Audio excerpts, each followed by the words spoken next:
मतदान संपलं, आता मराठा आरक्षणाची लढाई सुरू, असं जरांगे म्हणाले. मराठा समाजानं सामूहिक आमरण उपोषणाची तयारी करावी, जरांगेंनी हे आवाहन केलंय. मराठ्यांच्या मताशिवाय कोणताही उमेदवार निवडून येऊ शकत नाही, असंही ते म्हणाले. काल राज्यामध्ये विधानसभेचं मतदान पार पडलं.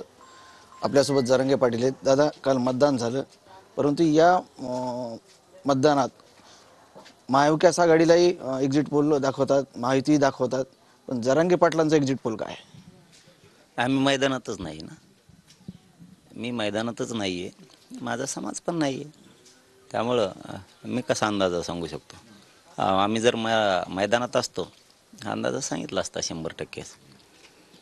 शेवटी या राज्यात मराठ्यांच्या मताशिवाय कोणत्याच पक्षातला उमेदवार निवडून नाही येऊ शकत, हे अंतिम सत्य. त्यामुळं मराठ्यांचीच जबाबदारी इथून पुढची. आता तो विषय संपलेला आहे, निवडणुकीचा प्रचाराचा विषय हा पूर्ण आता संपलेला आहे, कालच संपला हा विषय. आता त्याला गिरवण्यात मजा नाही, आणि मराठ्यांनी त्यांच्या डोक्यातून काढून टाकलं आता राजकारण. झालं ते, आता तेवढं 15-20 दिवस होतं, तो विषय संपला. आता आमच्या आयुष्याचा, भविष्याचा, लेकराबाळाचा प्रश्न आहे आता आमच्या डोक्यात. आता आरक्षणाची लढाई सुरू, कालपासून सुरू झाली. मतदान झालं की मराठ्यांनी बड्डीशी काढून टाकलं डोक्यातून ते आता, आणि मराठ्यांनाही सांगतो काढून टाका ते डोक्यातून आता, बस झालं ते आता.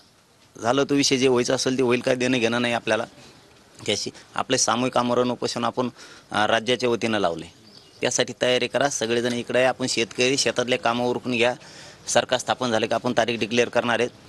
कॅमेरामॅन अमित आडेसह संजय सर्वोदय, TV9 मराठी, अंतरवली, सराटी, जालना.